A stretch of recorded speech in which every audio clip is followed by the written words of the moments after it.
বাঘের কামড়ে মৃত পরিবারের হাতে চেক তুলে দিল পাথর প্রতিমার বিধায়ক সমীর কুমার জানা।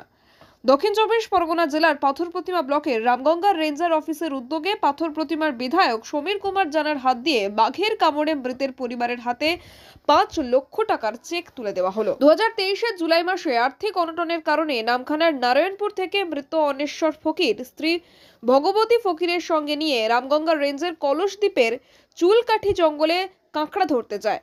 স্বামী স্ত্রী যখন নৌকায় বিশ্রাম করছিল তখন অতর্কিতে বাঘ এসে অন্বেশ্বরের উপরে ঝাঁপিয়ে পড়ে এবং জঙ্গলে টেনে নিয়ে যায়। বহু খোঁজাখুঁজির পর মৃতদেহ উদ্ধার করে বন দপ্তরের লোকজন। বর্তমানে স্ত্রী ভগবতী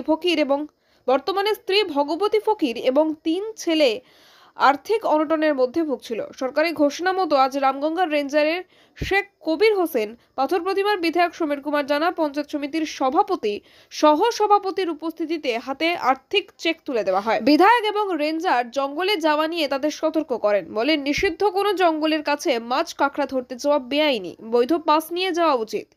কয়েকদিনের মধ্যে তাদের পরিবারে কারো চাকরি হওয়ার সম্ভাবনা রয়েছে বলেও জানান রেঞ্জার। সতর্কতা বার্তা বলতে নিঃসন্দেহে বাঘ কিংবা কুমির, আমরা তো সুন্দরবনের প্রত্যন্ত এলাকার মানুষ, সেখানে আমাদের বাঘ কুমিরের সঙ্গে লড়াই করে বাঁচতে হয়।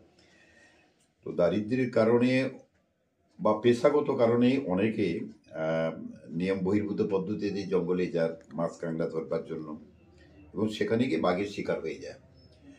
যার ফলে এভাবে করেই বাঘের শিকার যারা হয়ে যান, আন্তরিকতার সঙ্গে সরকার তাদের পরিবারের প্রতি যত্নশীল হয়ে ৫ লক্ষ টাকা তারা তুলে দেওয়ার সিদ্ধান্ত নেন।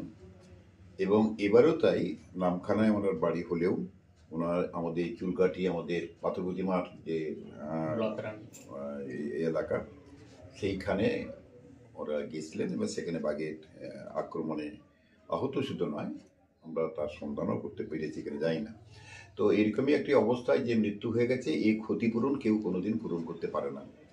কিন্তু ঘটনা যেটা ঘটে গেছে, সরকারিভাবে মানবিক দৃষ্টিভঙ্গি নিয়ে যতটুকু সাহায্য সেটা করেছেন, এবং এটার জন্য নিশ্চয়ই আমাদের আধিকারিক আছেন, কবির সাহেব রয়েছেন।